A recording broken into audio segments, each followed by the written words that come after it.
Good evening friends. फिर से Friday आ गया और हमारा डिफरेंट सेक्टर या तो इंडाइसिस के बारे में जो वीडियो है वो आज हम रखते हैं। ये वीडियो इसलिए रखते हैं कि आपको कौन सा सेक्टर या तो इंडाइसिस अच्छा लग रहा है तो उसके बारे में आप उनके स्टॉक्स को चूज कर सकते हैं। तो हम इंडियन वीआईएक्स से शुरू करते हैं। तो विक्स जो कि ये 50 डे के पास घूम रहा है और अभी टाइम आ गया है कि वो यहाँ से ऊपर निकले और मार्केट है वो नीचे की ओर जाए, क्योंकि बहुत दिनों से ये जो ट्रायंगल बना रहा है उसमें हायर लोज बन रहे हैं। तो ये हायर लोज इंडिकेट कर रहे हैं कि वो ऊपर की तरफ जाएगा और मार्केट अगर ये ऊपर गया तो मार्केट डेफिनेटली नीचे की ओर आ सकता है। तो विक्स ये हमें बताता है। हम निफ्टी की बात करें तो निफ्टी अपना जो रेजिस्टेंस लेवल है वो अराउंड 19600 के पास है, लेकिन आज निफ्टी ने 19523 का हाई बनाया और वहां से करेक्शन दिया। करेक्शन इतना बड़ा नहीं था, लेकिन जिस हाइट पे वो पहुंचा है, जिस हाइट पे वो गया है, वहीं से ये आता है, तब हमें ऐसा लगता है कि क्या मार्केट गिर के यहाँ तक आ सकता है।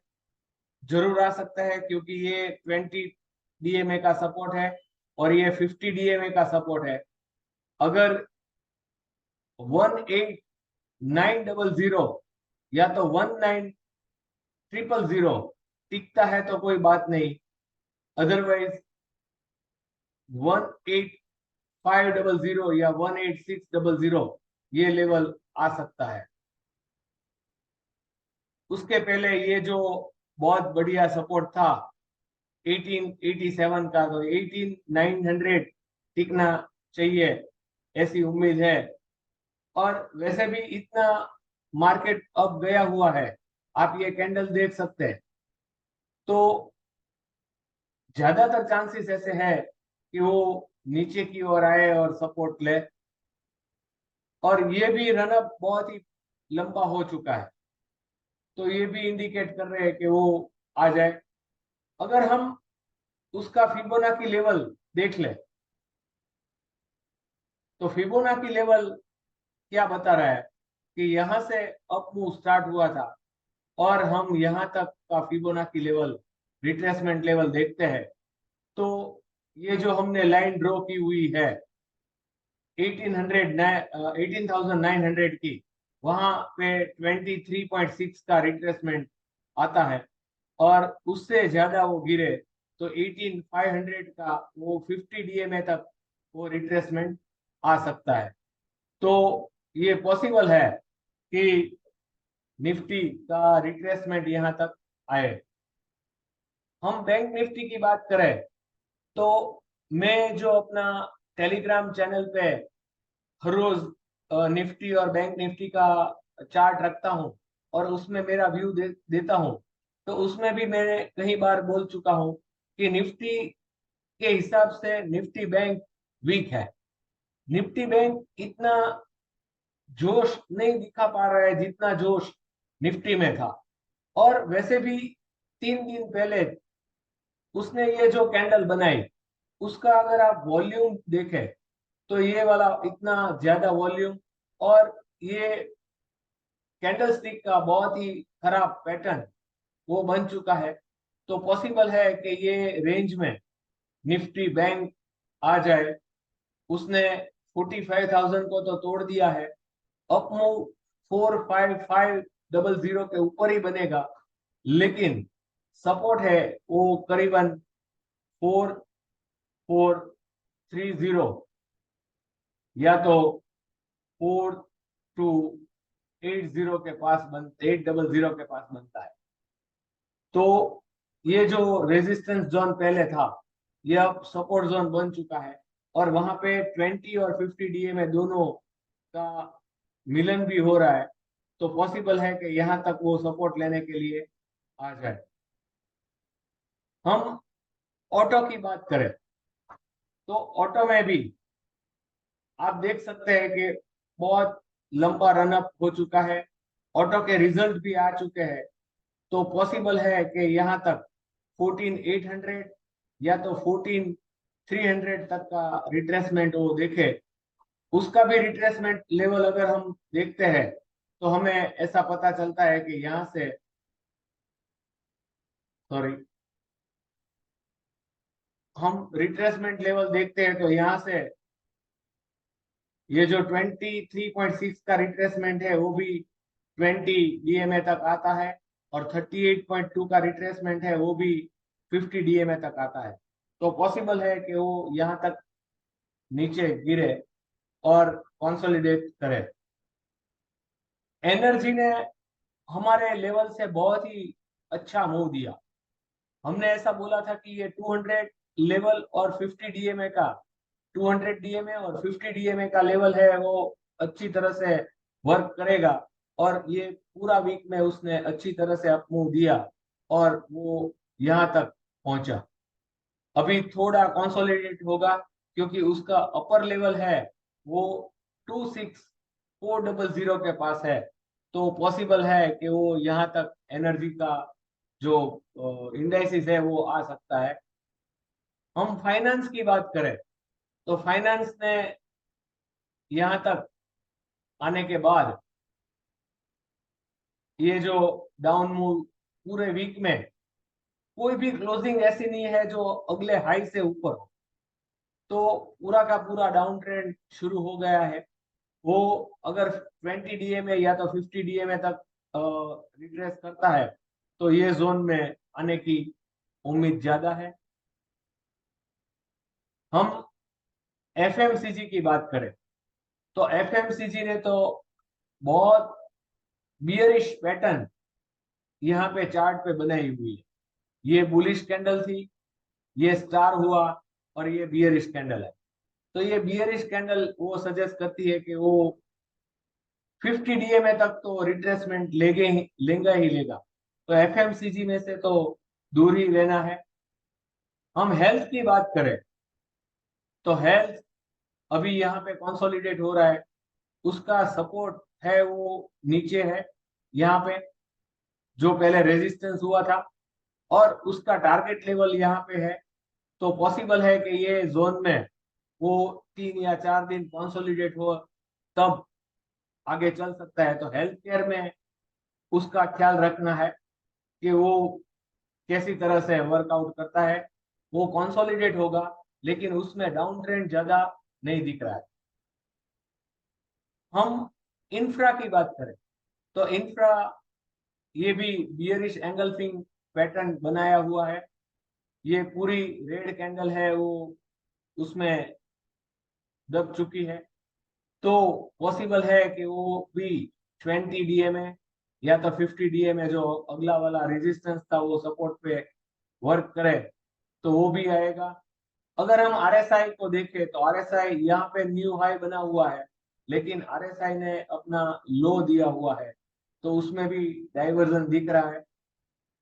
आईटी, ये कैंडल बहुत अच्छी तरह वर्क किया, और पूरा हफ्ता ये ग्रीन कैंडल के बाद उसने अप मूव दिया। तो आईटी स्ट्रॉन्ग थोड़ा हो चुका है, ये जोन में कंसोलिडेट होगा क्योंकि यहाँ पे उसको 200 डीएमए का, 20 डीएमए का और 50 डीएमए का बहुत अच्छा सपोर्ट है। और यहाँ से कंसोलिडेट करके तो ये बढ़िया कैंडल से उसने अप मूव दिया है। तो पॉसिबल है कि आईटी इतना न गिरे। बाय ऑन डिप्स का ख्याल रखिए इसमें, क्योंकि ये अपना सपोर्ट लेवल भी है। ये कंसोलिडेट जोन के बाद ही वो ऊपर गया हुआ है, ग्रीन कैंडल अच्छी बनी हुई है। तो आईटी पॉसिबल है कि वो कंसोलिडेट करेगा, लेकिन वो डाउन साइड इतना नहीं दिखा पाएगा। हम मीडिया की बात करें तो मीडिया ने भी, अगर आप लास्ट टाइम का वीडियो देखते हैं और उसने आपको अगर पता होता तो ये 50 और 20 मैंने ऐसा बोला था कि ये 50 डीएमए और 20 डीएमए का बहुत अच्छा सपोर्ट है, और वो ही सपोर्ट्स है। ये पूरा वीक उसने अप मूव दिया और अपना 200 डे का रेजिस्टेंस लेवल भी उसने तोड़ दिया और यहाँ तक आ गया। तो ये भी यहाँ कंसोलिडेट करेगा। मीडिया में भी डाउन साइड की उम्मीद कम है, क्योंकि इतना बढ़ा हुआ नहीं है। तो हर डिप्स में आप मीडिया को ख्याल में रख सकते हैं। हम मेटल की बात करें, मेटल भी यहाँ पे कंसोलिडेट हो रहा है। उसको भी इतना अपमूव नहीं आया है जितना और सभी इंडाइसिस में आया है। तो पॉसिबल है कि ये जोन में मेटल है वो कंसोलिडेट करे, और उसका टारगेट लेवल है, ये जो रेड जोन मार्क किया हुआ है, वो उसका टारगेट लेवल हो सकता है। सिर्फ यही बात ख्याल में रखना है कि चाइना में अगर कुछ बुरा होता है तो ही मेटल डाउन साइड में आएगी, वरना मेटल है ये जोन में कंसोलिडेट होगी। तो हमने मीडिया के बारे में बताया, आईटी के बारे में बताया, और तीसरा मेटल सेक्टर है। वो ऐसा सेक्टर है जिसको हमें बाय ऑन डिप्स में ख्याल रखना है। अगर मल्टीनेशनल की बात करें तो उसने ये हाई बना है, और रिट्रेसमेंट में वो 23.6 का रिट्रेसमेंट यहाँ तक लेने आ सकता है। हम ऑयल एंड गैस की बात करें तो ये बहुत ही बियरिश कैंडल उसने आज बनाई, और उसमें ज्यादातर जो लोग आते हैं, ओएनजीसी, रिलायंस, कोल इंडिया, तो सभी में डाउन साइड दिखनी चाहिए, क्योंकि ये कैंडल स्टिक के हिसाब से अप मूव के बाद ये जो कैंडल है वो इवनिंग स्टार या तो डोजी के हिसाब से कहलाती है, और वो बहुत ही बियरिश कैंडल है कि जो यहाँ तक उसको डाउन साइड दे सकती है। हाँ, यहाँ पे उसको 20, 50 और 200 डे का सपोर्ट है, लेकिन वहां तक तो वो जरूर से गिर सकता है।